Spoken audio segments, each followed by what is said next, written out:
of President Saddam Hussein a clear and present danger to the United States? There is no doubt that Saddam Hussein's regime is a danger to the United States and to its allies, to our interests.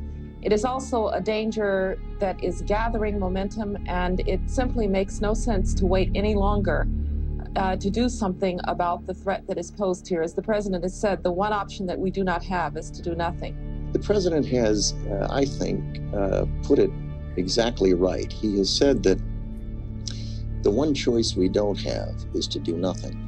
As the President has said, and as Prime Minister Blair said yesterday, doing nothing is no longer an option. He has aggressively sought to acquire chemical, biological, and nuclear weapons over the years. This is a man who has attacked his neighbors twice, who represses his own people. He used chemical weapons both against the Kurds and against the Iranians during the 1980s. Who is continuing to develop weapons of mass destruction, has not disarmed. He's launched ballistic missiles against 4 of his neighbors over the years.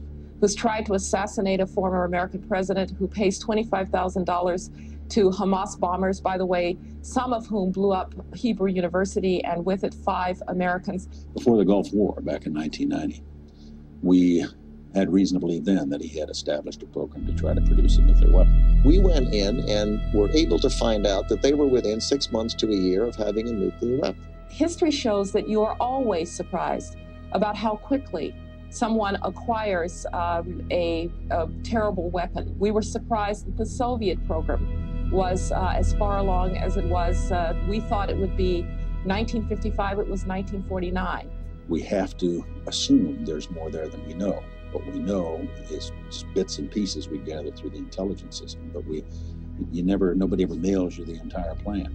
Our intelligence is always imperfect, and we usually find out that what we don't know is the most troublesome. He now is trying, through his illicit procurement network, to acquire the equipment he needs to be able to enrich uranium. Aluminum tubes.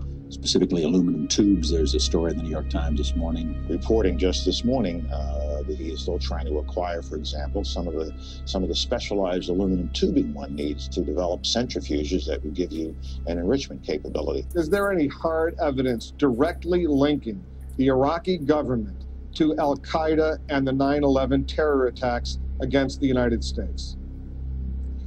There is certainly evidence that al-Qaeda people have been in Iraq.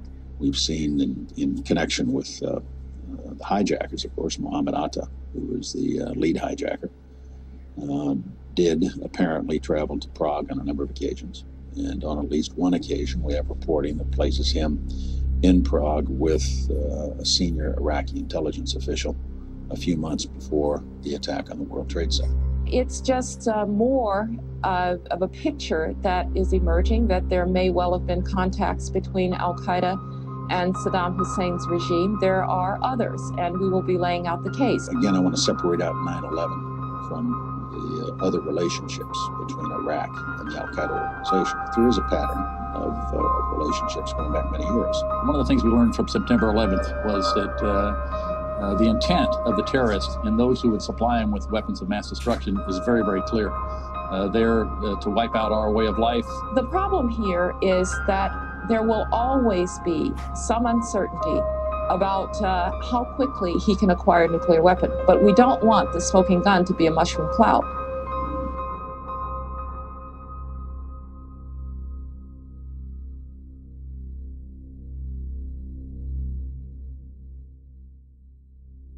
An exceptional, I would argue, unprecedented letter from 47 of our colleagues to the Ayatollah himself that many of us believe will have the effect and has the intention of undermining the authority of a president. Secretary Kerry, you're here before us. This is a subject of great debate within the Senate today.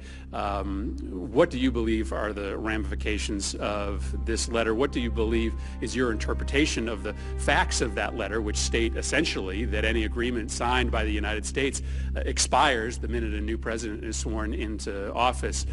Share with us your thoughts on whether this is helpful or hurtful to our efforts to try to divorce Iran from any future nuclear ambition. Well, Senator and members of the committee, my reaction to the letter was utter disbelief. During my 29 years here in the Senate, I never heard of, nor even heard of it being proposed, anything comparable to this. If I had, I can guarantee you, no matter what the issue and no matter who was president, I would have certainly rejected it. I think no one is questioning anybody's right to dissent. Any senator can go to the floor any day and raise any of the questions that were raised in that. But the right to the leaders in the middle of a negotiation, particularly the leaders that they have criticized other people for even engaging with or writing to write them and suggest that they're going to give a constitutional lesson, which, by the way, was absolutely incorrect, is quite stunning. This letter ignores more than 2 centuries of precedent in the conduct of American foreign policy.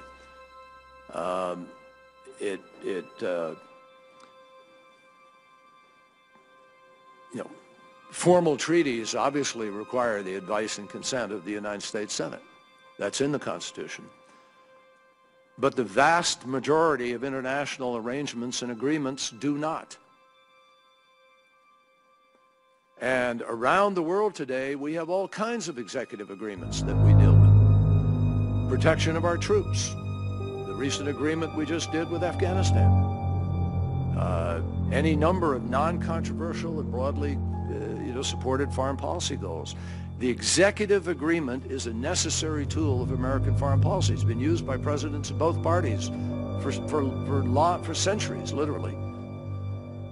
And it is recognized and accepted by Congress from the earliest period of American history. Now, with respect to the talks, we've been clear from the beginning. We're not negotiating a, quote, legally binding plan. We're negotiating a plan that will have in it a capacity for enforcement. We don't even have diplomatic relations with Iran right now. And the senator's letter erroneously asserts that this is a legally binding plan. It's not. That's number one. Number two, it's incorrect when it says that Congress could actually modify the terms of an agreement at any time. That's flat wrong. They don't have the right to modify an agreement reached executive to executive between leaders of a country. Now, sure, could another president come in with a different attitude? No president, I think, if this agreement meets its task and does what it's supposed to do in conjunction with China, Russia, France, Germany, Great Britain, all of whom are going to either sign off or not sign off on an agreement. I'd like to see the next president, if all of those countries have said this is good and it's working, turn around and just nullify it on behalf of the United States. That's not going to happen. So I have to tell you that, knowing what we know about this,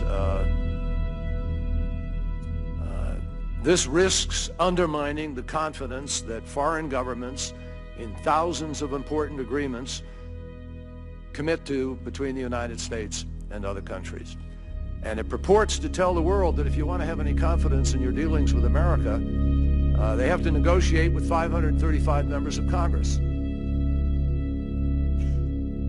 That is both untrue and profoundly a bad suggestion to make, I think.